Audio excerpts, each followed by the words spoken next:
What's going on, everybody? What's going on? What's up? What's up? What's up? What's up, Kanyan? my entry ain't that low. What you mean, man? It's only 2:06, man. You the first one to join the room. I have to wait a little bit. I haven't been over here in a minute, so I know there is not going to be a big of a crowd over here. So I try to wait as long as I can to get people into the room. What's up, Vincent? Good. I'm good to see you made it over here, Vincent. I appreciate that. So, but first of all, the first thing I'm gonna do, I'm going to address Kanyan question, but I'm gonna address it after I play this short video because this video pretty much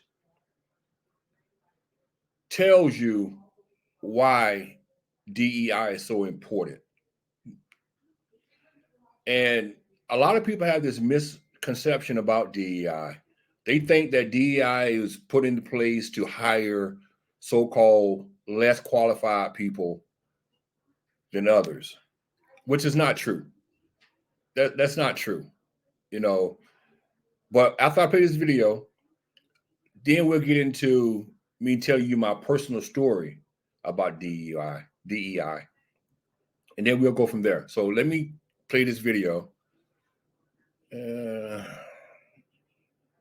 me put this up here first.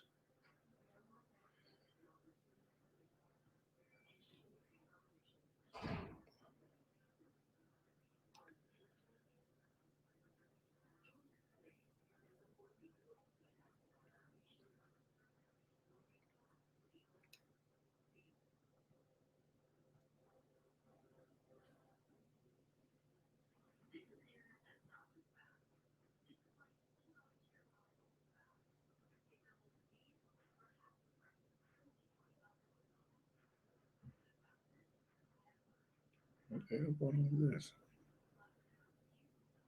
Oh, it's that.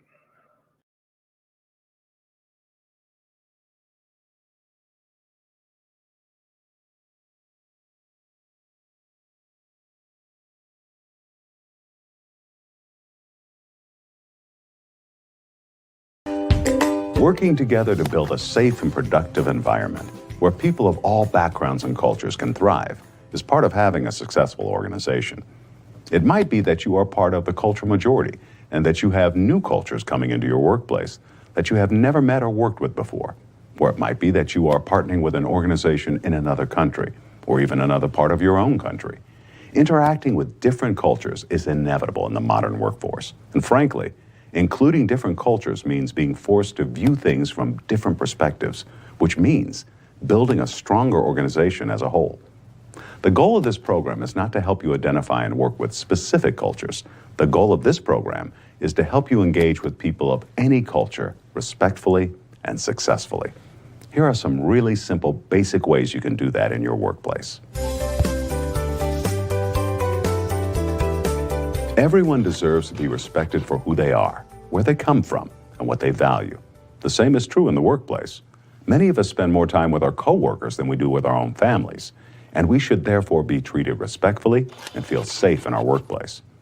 Whether you understand why someone does what they do or not, they still deserve to be treated with respect.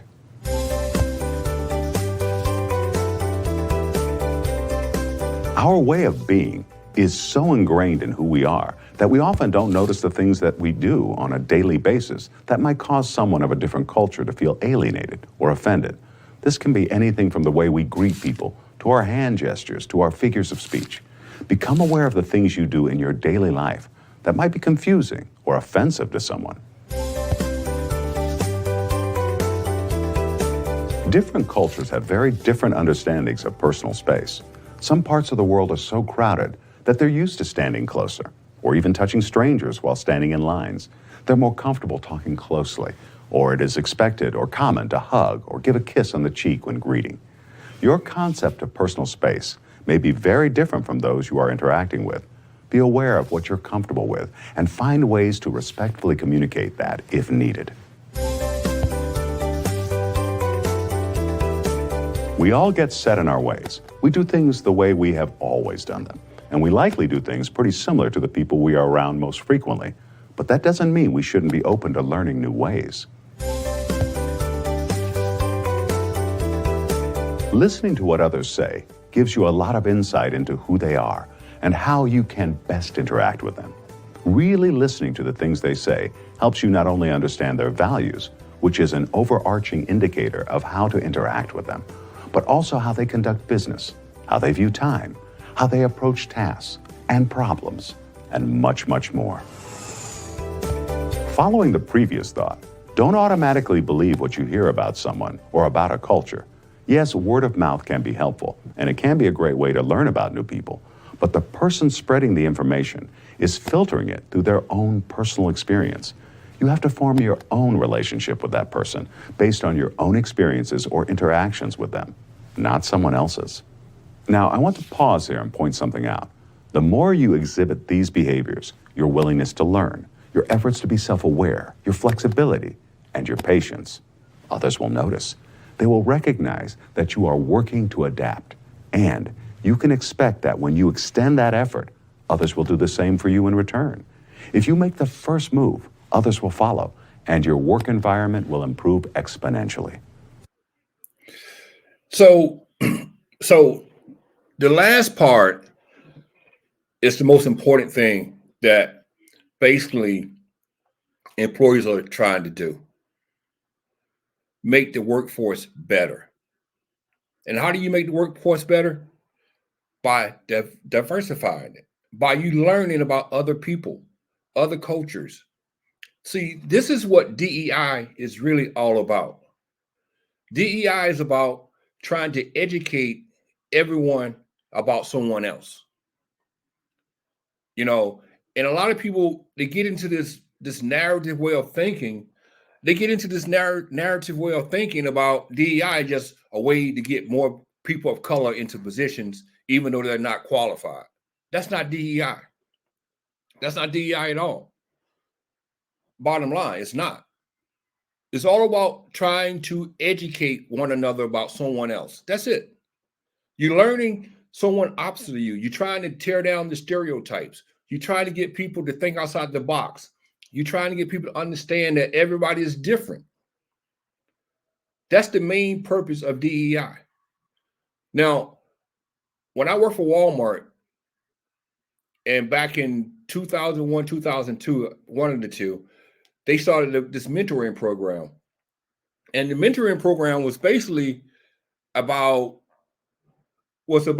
trying to find someone opposite of you and mentoring that person and trying to build a more diverse workforce, a management team. That's what it was all about.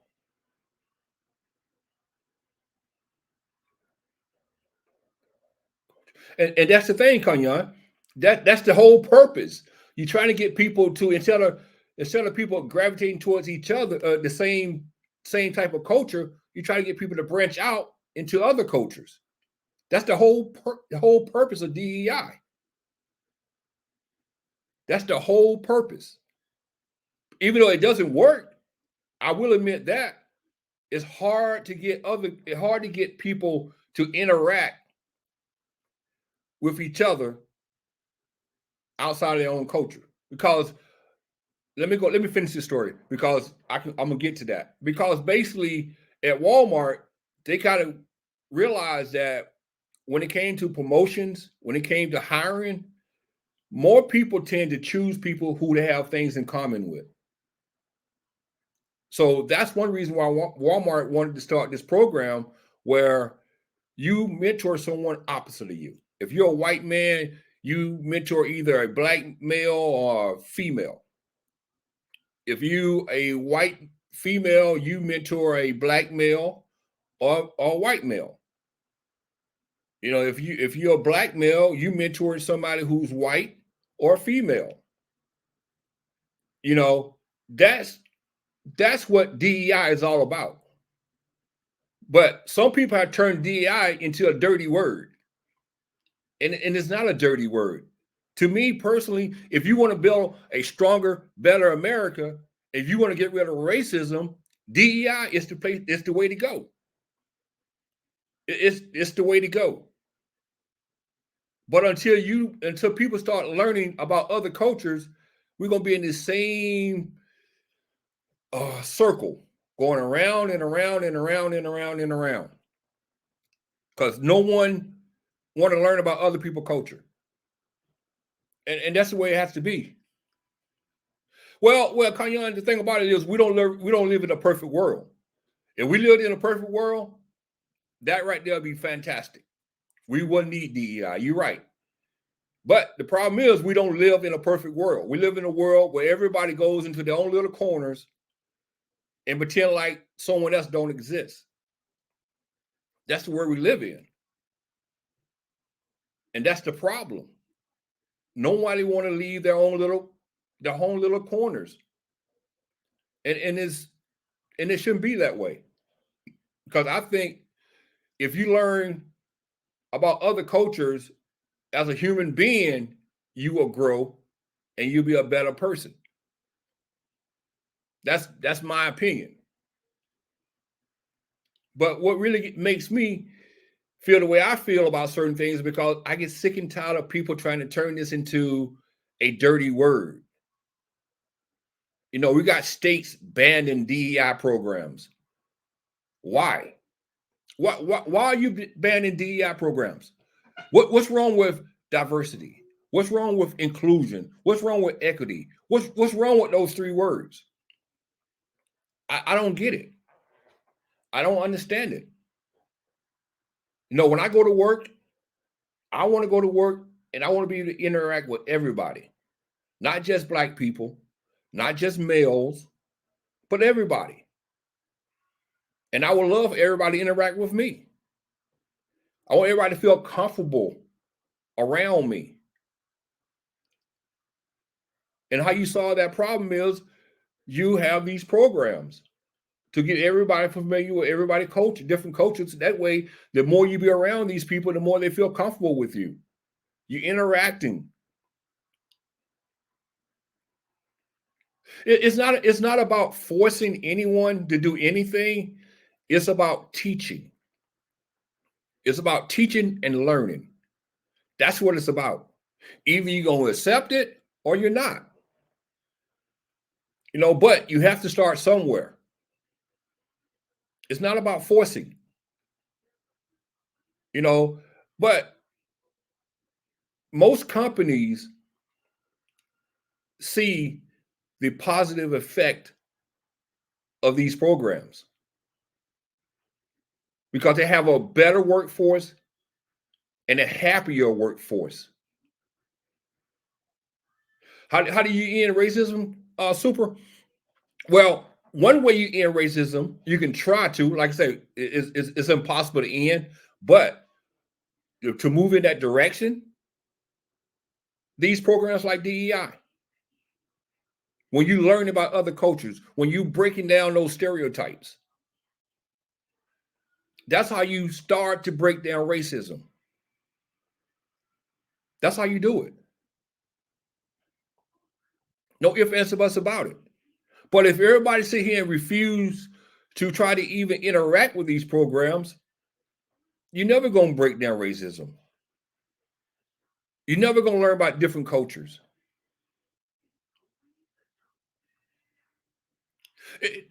Well, in a way, Kanyan, you are right. It probably will never end, but at the same time, though, you can try to end it. You can try to make things better. Well, the reason why they talk about it so much because it's so embedded in our culture, because we don't want to learn from one another. We don't want to learn different cultures. We think learning a different culture is a bad word. Like I said, everybody's using DEI as a bad word now. Those three letters are bad words. It's just like me cussing out, just like me using profanity all day, every day.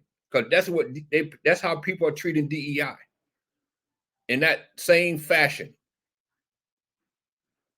When you got states banning these programs, no, you're never going to